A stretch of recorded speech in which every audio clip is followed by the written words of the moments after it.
Myth of the Robber Barons, continuing on with James Hill, the Northern Pacific, the Great Northern, not Northern Pacific, Great Northern Railroad, and the story of the Transcontinental Railroad. You can't have the story of the United States without the story of the railroads, but most people haven't heard of James Hill. They've heard of Union Pacific. They've heard of other famous railroads that have been discussed throughout U.S. history. And we're really looking at here with this, as I go through the chapters of this book, the myth of the robber barons, of are these people monopolists? Are they robber barons? And we're going to see really the difference between these two types of entrepreneurs, and as the book defines, and let me go over that again, because I think this is the most important distinction between the book, in the book, of these two types of entrepreneurs, political entrepreneurs and market entrepreneurs, because this distinction isn't always made. Capitalism gets blamed for what is often actually cronyism. It's companies allying themselves with the government for the creation of monopoly privilege, and the opportunities for corruption in that are almost endless. But anyway, the political entrepreneurs are those who try to succeed in business through federal aid, tax money from the taxpayers, pools, vote buying, and subsidies. The market entrepreneurs are those who try to succeed in business by creating and marketing a superior product or service at a low cost. So there's a key difference there. One is depending on the government, which is a taker for those things.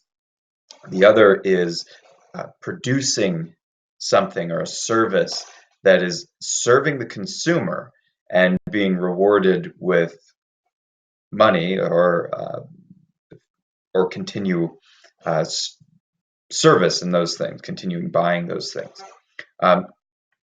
Just to go over to the idea of being, pro-business. Yes, I am pro-business, but in a limited sense, because the opportunity for collusion between government and business can create a situation of cronyism where it's not really the free market at that point. It's not really capitalism. It's businesses competing for government largesse and power. And so the business incentives, which these incentives aren't all bad. They're fairly natural, but how once they use the power of government to achieve them, then it runs into all kinds of problems, ethically, problems in efficiency, problems philosophically, problems in practicality of whether things just work or not. But notice here on the right, businesses desire guaranteed income. Of course, that's what all businesses desire, and that's what they need to survive, guaranteed income. They prefer to limit competition. Now, there is a good way to do that and a bad way to do that. Preferring to limit competition is not always a problem, but one way you could limit competition, I believe, in a legitimate way, is by being the best. If you're the best at something, you offer a superior good or service at a low cost, and people develop a liking and a valuation and a loyalty to what you are offering them, and they continue to buy it, and nobody else can compete, then you have created not a monopoly, because a monopoly comes from government and state privilege, but you've created a powerful amount of the market share that has been earned, and that is very volatile because it can be competed with by someone entering the market. But it's not necessarily bad to want to limit competition in that way, but to limit it through laws, through regulation, through the arm of the state is another issue. Want to cut expenses. Again, not a bad thing. It's a way to gain efficiency, but there is another way to want to cut expenses, and that's through desire for someone else to foot the bill, namely the government and truly the taxpayer. And so all of these things can be found in natural ways through providing the superior offering of a good or service, or they can be found through taxpayer funding.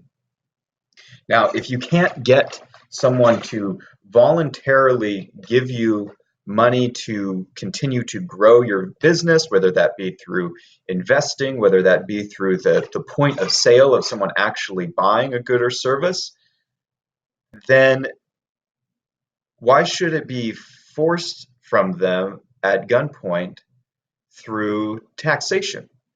Why should people be forced to subsidize something that they may not want? Now, government gets to choose which businesses are really important, but that can and does create a situation in which these businesses are trying to bribe and lobby politicians for support. So the government can create all these things, can guarantee all these things for certain companies in exchange for political support. So the businesses start supporting the politicians, and over here on the left, in government can say it's guaranteeing jobs. These politicians can say, okay, well, by supporting this, I'm bringing all these jobs home. They can also say that we're giving internal improvements, we're making life better, we're creating more infrastructure, we're doing these things, and this buys votes from the people and brings political support that keeps them in office. And then they also get money from these businesses, and then they get financial support of these wealthy businesses. So there's this opportunity here, this cycle for corruption when government is allowed to pick and choose favorites and give them subsidies and then give them monopoly privileges and give them say in regulation and limit that competition. That's how monopolies are truly created, is through the government. There's no such thing truly as a natural monopoly. Anyway, speak of that with the Transcontinental Railroad. So this is the story of 4 railroads that were given charters and subsidies to build across the United States. Now the big names are Union Pacific and Central Pacific. There is Northern Pacific as well that comes about in the 1860s. And they're granted these subsidies, which are grants of government, but really taxpayer money to a specific company to do a specific task. The attraction of subsidies, meaning if the government's going to offer you money to do something, led to major corruption. And most historians claim that without federal aid, a transcontinental railroad would have been impossible. And this is something you hear all the time, that something that is government funded and that companies receive these large subsidies, and there is all this corruption, but they say, but without the government, you couldn't do X. Okay, and this is one of the claims. Here's a quote from the time. It says, unless, from a historian, in a book, The American Nation, common, of what historians say, that unless the government had been willing to build the transcontinental lines itself, take out this typo here, build the transcontinental lines itself, some system of subsidy was essential. So they're saying, okay, well, the government's not going to nationalize it. The government's not going to build the railroad by itself. So the next best thing in their mind is the government to give huge sums of money to these companies to build these railroads, because nothing could go wrong with that. But the truth is, James J. Hill, while these other companies sought subsidies, James J. Hill was building a transcontinental railroad from St. Paul to Seattle with no federal aid, no tax money, no pools, no vote buying, no corruption, no bribery, and no bankruptcy. And his was the best built, the least corrupt, and the most popular line, called the Great Northern. But you never hear about this. And these businessmen who did it in spite of everyone else getting these monopoly privileges, there are these true businessmen and true entrepreneurs who come about, accept no government aid, no government tax money, do not force the taxpayers to do something that they want to do, and they do it better. And they do it in a way that is ethical and not corrupt. And these people should be praised, but thrown into the textbooks or the heap of history as these robber barons, that these were bad actors who created uh, something that was so superior it wasn't fair to the other companies. In even though I'm a libertarian, people always assume that I've read Atlas Shrugged. I haven't read all of Atlas Shrugged, and that you read Ayn Rand, and I haven't read Ayn Rand. Uh, and Ayn Rand's not a favorite political philosopher by any means of mine. But anyway, but in Atlas Shrugged, Dagny Taggart, one of the main characters, speaks of her grandfather, also another Taggart, and speaks, this imaginary character who accepts uh, no government aid in building his railroad, and builds a successful railroad, and negotiates with people whether or not they want to have the railroad come through their land, and peacefully figures out a way to create this very successful railroad at the best price, and that he takes joy in doing this, and so does Dagny Taggart.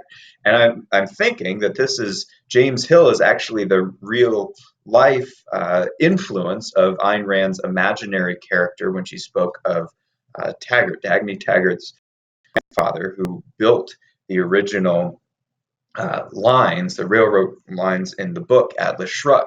But there were real people who embody that fictional truth that Ayn Rand was trying to get at. But it was the only transcontinental, the Great Northern is the only transcontinental railroad to never go bankrupt. It took longer to build, but that meant that quality was the thing that was the goal. If they were more attentive to that quality. And in that time, James Hill figured out the shortest route and less curvature, meaning the less the railroad had to snake back and forth and curve around, the less you had to spend on materials, the more direct the line was, the more quickly you could get there, and he was cutting costs all along the way. Uh, but today, I'm not going to talk in this video all about James Hill. I'll talk about him in the next video and his railroad. I want to show you what was going wrong with the railroads that were being built by government subsidies and the problems that they were having. So during the 1862, remember that this is during the Civil War, there's the Pacific Railroad Act. The Southern Democrats had left the Union, leaving Congress the ability to pass this Pacific Railroad Act. So the Republican Party during this time is actually full of corruption. It's actually the big government party of this time, wanting to give subsidies and federal aid and taxpayer money away to certain companies, and it's about building a lot of this infrastructure. And there was even issues with this of the Southerners felt that a lot of this infrastructure was being built in the North and the West, but that they felt that they were paying into the taxes and not seeing the results of that. And there was a philosophical difference between the Democrats and the Republicans of the ability of government to take money from the taxpayers only to give it to certain companies to make sure that there was no one foreign competition that could do it more cheaply, and also to get these companies to build infrastructure, which also became very corrupted.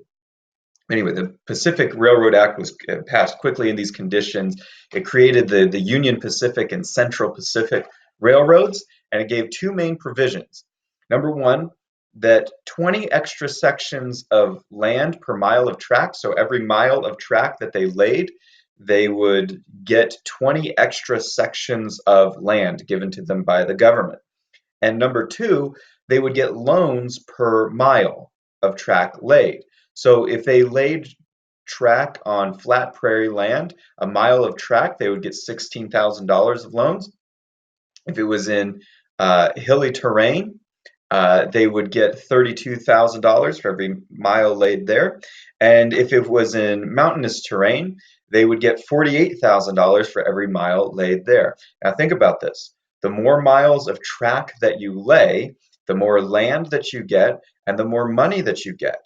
And the more difficult areas of land that you lay track, you get increased money for that. Okay, so these two companies would end up competing for government money. And the incentive created by this system was to lay as much track as possible and as quickly as possible, which isn't necessarily bad in and of itself. But what it ended up creating was trying to lay track as much of it as possible in order to get that more land, more money, rather than to build a successful railroad.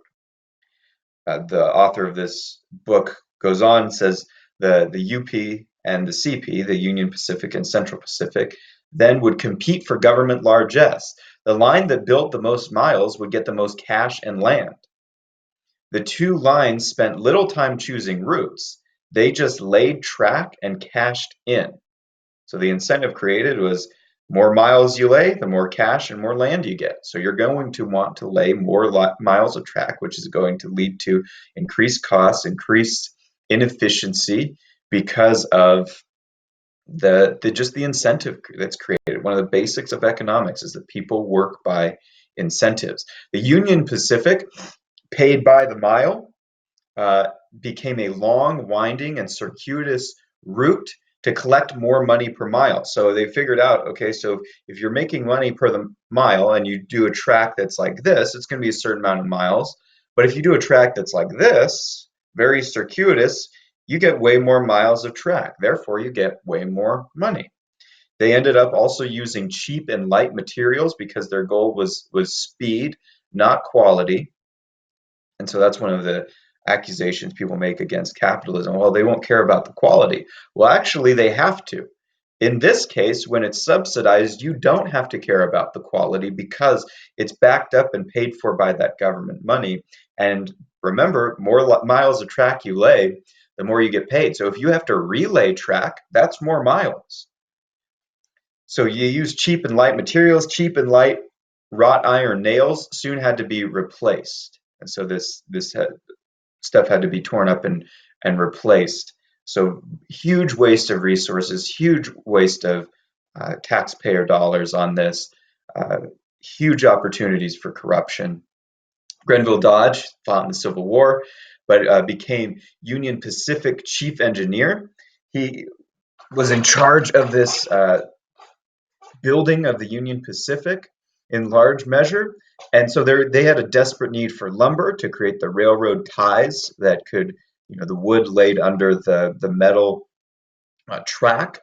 And so he paid top dollar, top wages, and daily bonuses to tie cutters. So imagine this. They get together this group of tie cutters, meaning men who are there just to cut down trees and make money. And the more trees you cut down and bring in, you'd get a lot of money and you'd get bonuses. And then he sends them out into places like Nebraska, and hordes of people invade Nebraska, cutting down trees wherever they can find them, even trees on people's properties. They were trespassing into people's private property and farms and saying, well, the government said it was just public land. And so they start cutting down these trees, and farmers are having their trees cut down and have to now defend their properties, some of them with rifles, are having to defend these properties from this encroachment caused by the Union Pacific Railroad. They also laid track on ice and snow, which had to be torn up and rebuilt after winter was over because it couldn't be sustained that way. And so it was estimated by those observing that the actual building cost was likely 3 times more than what was given to the people. And then that is true today with government budgets, is that we're told that something's going to cost a certain amount. But then number one, when reality hits and people realize things are going to be more expensive and there are these unexpected things, which aren't, to say anything bad about the people working in them, but there are these unforeseen circumstances. But then there's also this incentive toward inefficiency. And so the taxpayers are paying for this, and then they are having to pay even more for this just to keep this company afloat for this railroad. To go on here, they also invaded Indian lands through these companies. So the government's paying these companies, and these companies are paying people to go in and cut down trees, and this is provoking Indian hostilities and Indian attacks out in the plains, which are unsettled lands. They are either territories or they're lands that aren't owned by the United States. They're not states. They're rightfully Indian lands, maybe hunting lands, maybe lands where they're living. All these different things, and because they're declared unsettled, it's seen as kind of a free for all. And so this can only now there's always this tension between the settlers and the Indians, but this is caused by government as it subsidizes these companies to do these things, and so as they start pushing into these unsettled lands, it provokes attacks, hundreds of lives lost on both sides, and then the increased costs because they have to pay now people to guard them while they're building the rail. Folsom writes, the government, and I put in there that really the taxpayer, the government paid the costs of sending extra troops along the line to help protect it. So now it's this extra cost incurred, and then also the cost of lives and violence um, on both sides because of this venture, which could have been settled peacefully. James Hill, as we'll see later, negotiated peacefully with Indians for being able to build through certain lands, and if they didn't allow it, he went around it. Uh, Now, if you know American history, there's this famous spot of Promontory Point, Utah in 1869, where the Golden Spike is nailed in, the finishing of the first Transcontinental Railroad, May 10th, 1869. The Union Pacific and the Central Pacific were completed at this point. And so after the celebration, though, so this is like seen as a great moment in American history, and it is important. But after the celebration, we're often not told is both of the lines had to be rebuilt and parts relocated because of the bad job they did building them and because of the areas that they had the tracks go through. The Union Pacific did not finish the rebuilding project for another 5 years. And even Grenville Dodge said, I never saw so much needless waste in building railroads.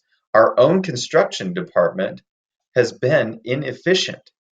So even he acknowledges, even though he's part of this whole scheme, even though he acknowledges the wastefulness in building these railroads. And so we see Promontory Point, everyone's all excited, but we're not told 5 years later is the rebuilding project to really complete the railroad. Uh, Going on, Folsom writes that in 1866, Thomas Durant, who's talking about another one in charge of the railroads, uh, wined and dined 150 prominent citizens, including senators, ambassadors, and government bureaucrats, along a completed section of the railroad. He hired an orchestra, a caterer, 6 cooks, a magician to pull subsidies out of a hat, and a photographer. For those with ecumenical palates, he served Chinese duck and Roman goose. The more adventurous were offered roast ox and antelope. All could have expensive uh, all could have expensive wine, and for dessert, strawberries and peaches and cherries. After dinner, some of the men hunted buffalo from their coaches. Durant hoped that all would go back to Washington, inclined to repay the UP for its hospitality. If not, the Union Pacific could appeal to a man's wallet as well as his stomach. In Congress and in state legislatures, free railroad passes were distributed like confetti. So this may not be officially called a bribe, but they're trying to get these politicians to be favorable to the railroad rather than trying to get their customers to be favorable to the railroad. And then they waste money on things like giving out all these free railroad passes for these politicians. So in here, there's all these opportunities for corruption. Companies allowed generals and politicians to buy land for a special lower price in order for favorable government support. Uh, Textbooks talk about the credit Mobilier scandal. Oak Ames, the president of Union Pacific, gave out this railroad company that was building things for the railroad company and credit, gave out stock and credit Mobilier to congressmen at a discount in order to bribe them into favoring his company. This is illegal, and this is what he gets nailed on, but this was the incentive created. Union Pacific could not pay back the borrowed money. Union Pacific was created through federal aid. It kept going through federal aid and would now have to continue under federal supervision and regulation, all at taxpayer expense. So it couldn't pay back the loans that it was given to build the railroad in the first place and then to rebuild and to do all this stuff and continue it. In 1874, Congress passed the Thurman Law. Union Pacific had to pay back, according to this law, 25% of net earnings each year into a fund to retire its federal debt. And it needed this fund to continue to survive. Eventually, this problem that's created by this government subsidy program and the corruption leads to more government intervention through the creation of the Bureau of Railroad Accounts, which would investigate Union Pacific books regularly. This stifled any opportunity for creativity, for any advance, for any independence, for any ingenuity, for any cost cutting, because it severely now limited it came into the corruption that had been created by the government subsidy program and regulated the corruption. But the problem was, the law now so regulated the industry that it could not compete with other railroads. Later, president of Union Pacific, Charles Francis Adams Jr., said, "We cannot lease, we cannot guarantee, and we cannot make new loans on business principles, for we cannot mortgage or pledge. We cannot build extensions. We cannot contract loans as other people contract them. All these things are prohibited to us, yet all these things are habitually done by our competitors." So the Union Pacific, created by the government, is doing so badly that now government regulation has come in to oversee it. But the problem with the oversight and the regulations is now it so limits it that they can't compete with other competitors. And Folsom writes on this, the power to subsidize, Adams discovered, was the power to destroy. So he recognized now that the power of subsidizing this government enterprise, of this infrastructure of the railroads, was the power to destroy, that he who pays the piper calls the tune, and now the regulation can come in to try to cease the corruption, which it didn't do, but it just made it harder and more expensive to compete, and the taxpayers really still fitting the bill. Jay Gould, who later took control of Union Pacific in 1874, his plan was to create monopoly advantages. So his plan was raise prices, use that money to cancel debts, and then make more money with the railroad. Okay, so the desire for profit is not necessarily a bad thing, but his plan was to use the special privileges and regulations afforded to the Union Pacific Railroad in order to do that. So Jay Gould paid Pacific Mail Steamship not to compete with him on the West Coast so that they would be the only one doing that business there. That's true monopoly. Then he raised prices 40 to 100%.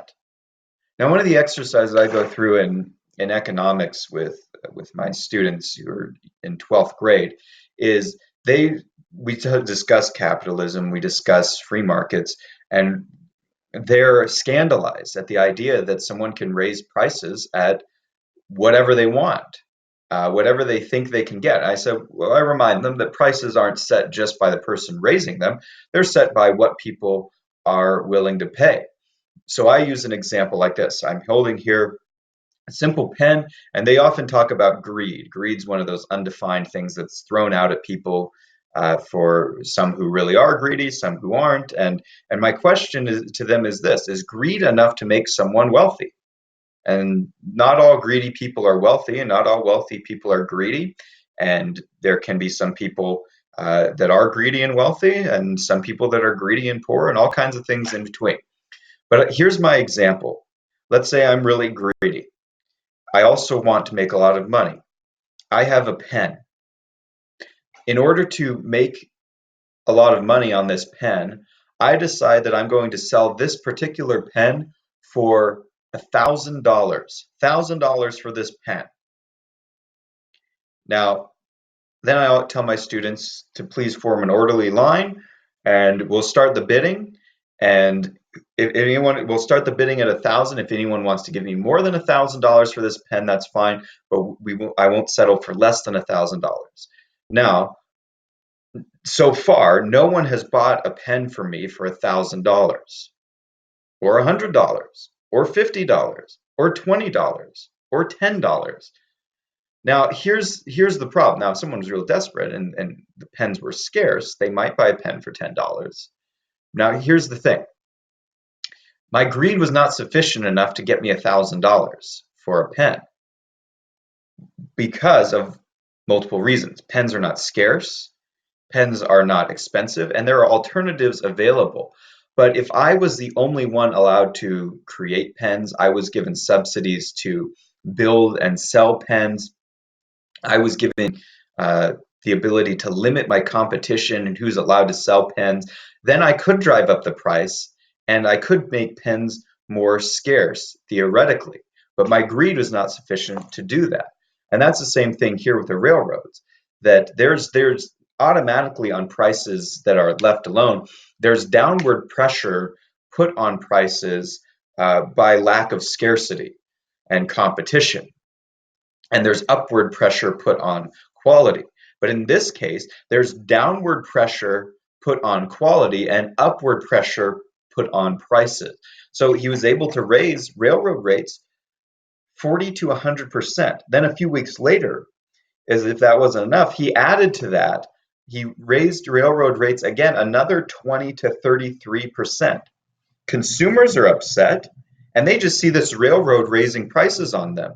This led to the problem that caused these problems in the first place: more government regulation.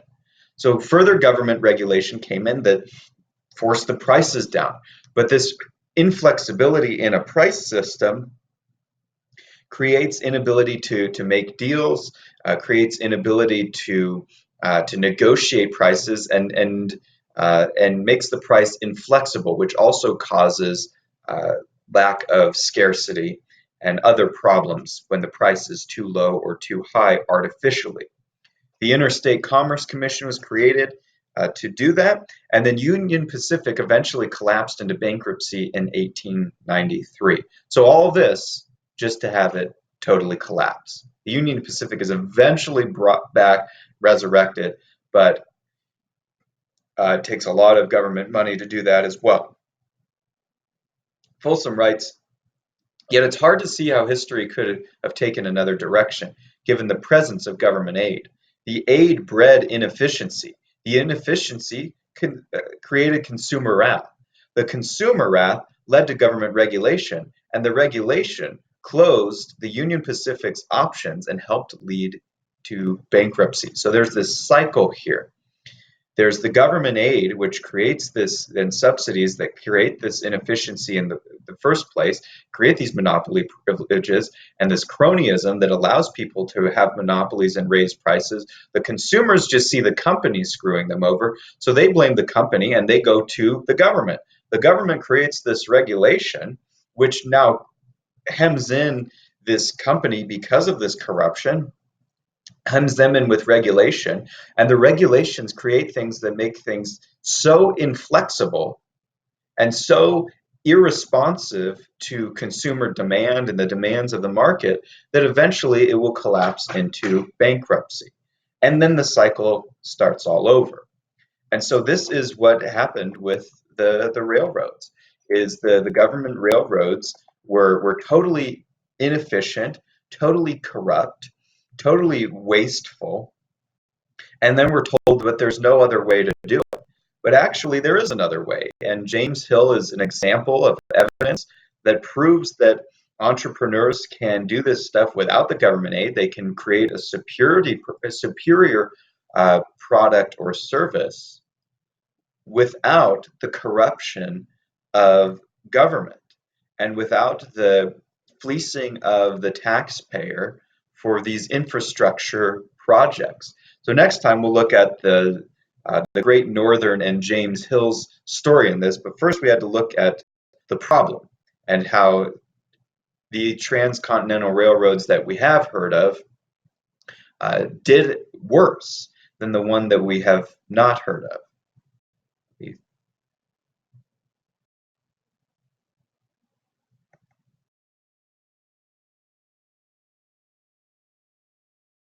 Open this for some reason.